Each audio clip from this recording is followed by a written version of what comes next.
Hello বন্ধুরা, আপনারা আগের ভিডিওতেই দেখেছিলেন আমরা গয়া স্টেশনে নেমে পড়েছি। এখন আমরা এসে গেছি ভারত সেবাশ্রমে। আমরা এখানেই থাকবো। এখান থেকে আমাদের সব কিছু পিণ্ডদানের কাজকর্ম ব্যবস্থাপনা বুঝিয়ে দেওয়া হবে। এটা আশ্রমের মেন গেট। আমরা মেন গেট দিয়ে ভেতরে ঢুকে যাচ্ছি। পরিবেশটা কিন্তু খুব সুন্দর, বিশাল বড় জায়গা, চারিদিক কমলা রঙের 3তলা বিল্ডিং। এই বিল্ডিংটা সব থেকে পুরানো বিল্ডিং। এখন অনেক নতুন আরও বিল্ডিং বানানো হয়েছে, সেটাও আপনাদের দেখাবো, কিন্তু এইটা হচ্ছে সব থেকে প্রাচীন। আগে এখানে বাৎসরিকের কাজ সম্পন্ন করা হতো। এখন আর বাৎসরিকের কাজটা এখানে করা হয় না, এখন শুধু পিণ্ডদানই করানো হয়।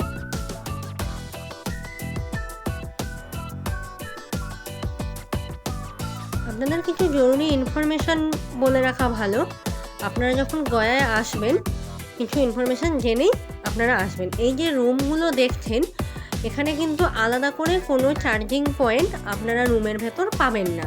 এটা এখানকার সব থেকে একটা মাইনাস পয়েন্টই বলতে পারেন, কারণ অনেকেই চার্জিং পয়েন্টটাকে মিসইউজ করে নেয়। যেহেতু এটা একটা ভেজিটেরিয়ান জায়গা, বুঝতেই পারছেন, এখানে ওই মাছ, মাংস, ডিম, রসুন এগুলো অ্যালাউ হয় না, বা কোনো বাইরের খাবারও অ্যালাউ হয় না। যার জন্য ঘরের ভেতরে আর আলাদা করে কোনো প্লাগ পয়েন্ট দেওয়া থাকে না। আপনাদের যদি ফোনে চার্জ দিতে হয়, ওই বারান্দাতেই 2-3টে প্লাগ পয়েন্ট করা আছে, ওখান থেকেই আপনাদের দিতে হবে, কিন্তু ফোন আপনাদের নিজের দায়িত্বেই রাখতে হবে। এই যে দেখছেন পর্দা দেওয়া জায়গাটা, এখানেই মহারাজ প্রতিদিন সকালবেলা বসেন এবং আপনার পরিবারের লোকের কীভাবে কি মৃত্যুর কারণ, কবে কি হয়েছে সবটা জানার পর উনি বিধান দেন এবং এখান থেকে আপনাকে পুরোহিত ঠিক করে দেওয়া হয়। পুরোহিত ঠিক করে দেওয়ার পূর্বেই এখান থেকে 350 টাকা জমা নেওয়া হয়। 350 টাকা নেওয়া হয়, তার কারণ হচ্ছে পিণ্ডদানের যে সামগ্রী লাগে সেই সামগ্রীর জন্য টাকাটা অগ্রিম জমা নিয়ে নেওয়া হয়। আর একটা তার সাথে হলুদ কার্ডও দেওয়া হয়। সেই কার্ডটা হচ্ছে আপনাদের গেট পাস। আপনারা যখন ঢুকবেন বা বেরোবেন, বা এখান থেকে যে বালিশ, বিছানাপত্র আপনাদের দেওয়া হবে, সেই কার্ড দেখেই আপনাদের নিতে হবে এবং ওনারাও সেই কার্ডটা দেখেই আপনাদের থেকে জিনিসগুলো ফেরত নেবে। দেখলেন ওদিকেই ভোজনালয় আছে, ওখানেই আপনাদের খাওয়া দাওয়ার ব্যবস্থা করা হয়। খাওয়া দাওয়ার জন্য দুবেলা ব্যবস্থা আছে, একবেলা 50 টাকা আর একবেলা 40 টাকা। দিনের বেলা নেওয়া হয় 50, রাতের বেলা 40। খাওয়ার ব্যবস্থা কিন্তু খুব ভালো। আর যেদিন আপনারা পিণ্ডদানের কার্য করবেন, সেদিন আপনার পরিবারের যে কজনই লোক আসুক না কেন, সেই দিন দুপুরবেলাতে এখান থেকে ফ্রিতেই খাওয়ানো হয়। ওই দিনের কোনো পয়সা নেওয়া হয় না। রাতেরটা আবার নেওয়া হয়, কিন্তু দুপুরের কোনো টাকা পয়সা নেওয়া হয় না। যে দেখুন এইগুলো সব নতুন বিল্ডিং, এগুলো পরে আস্তে আস্তে করা হয়েছে। এখনও অনেক বিল্ডিং হচ্ছে। এখানে প্রায় 700 থেকে 800টা মতো ঘর আছে, আমরা যা মহারাজের সাথে কথা বলে জানলাম। দেখুন পরের দিন সকাল হয়ে গেছে, সবাই লাইন দিয়ে দাঁড়িয়ে পড়েছে যে যার পরিবারের লোকেদের উদ্দেশ্যে পিণ্ডদান করবেন বলে। আমরা যেদিন গেছিলাম 20-25 জনের মতো লাইন ছিল। এক একদিন এক এক রকম হয়। উনি এক একজনের থেকে তাদের পরিবারের সব বিবরণ শুনবেন এবং তার কে পুরোহিত হবে সেটা উনি ঠিক করে নেবেন। মহারাজ ওখানে বসে আছেন, ওনাকেই আগে আপনাকে সবটা বলতে হবে এবং ওনার হাতেই আপনাকে 350 টাকা জমা করতে হবে। পিণ্ডদানের জন্য 3টে জায়গায় যেতে হয়। যদি সেটা স্বাভাবিক মৃত্যু হয়, ফল্গু নদী, বিষ্ণুপাদ মন্দির আর বটবৃক্ষ।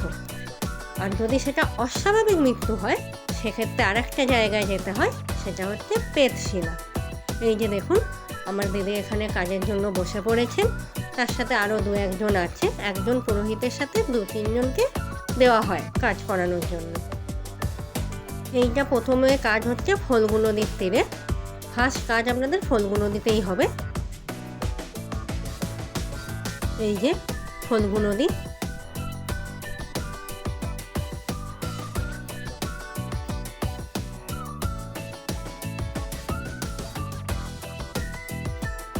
আর একটা কথা আপনাদের এই সূত্রেই বলে দিই, আপনারা যখন আসবেন মানে এখানকার পান্ডারা যারা আছেন তারা কিন্তু অনেক টাকা ডিমান্ড করে কিন্তু আপনাদের সেটা তাদের সাথে কথা বলে চেষ্টা করতে হবে যাতে কিছু কম সম হয়, কারণ ওনারা যে অ্যামাউন্টটা চাইছেন আমাদের মধ্যবিত্ত পরিবারের কাছে সেই অ্যামাউন্টটা দেওয়া সত্যি খুব কষ্টের।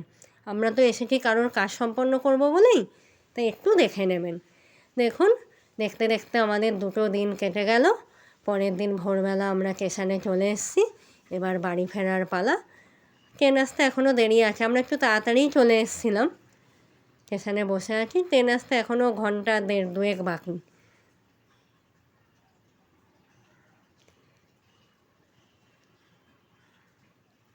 আমরা যে উদ্দেশ্যে এসেছিলাম সেই উদ্দেশ্য আমাদের সফল হয়ে গেল এবং খুব ভালোভাবেই কাজ সম্পন্ন হলো আমাদের।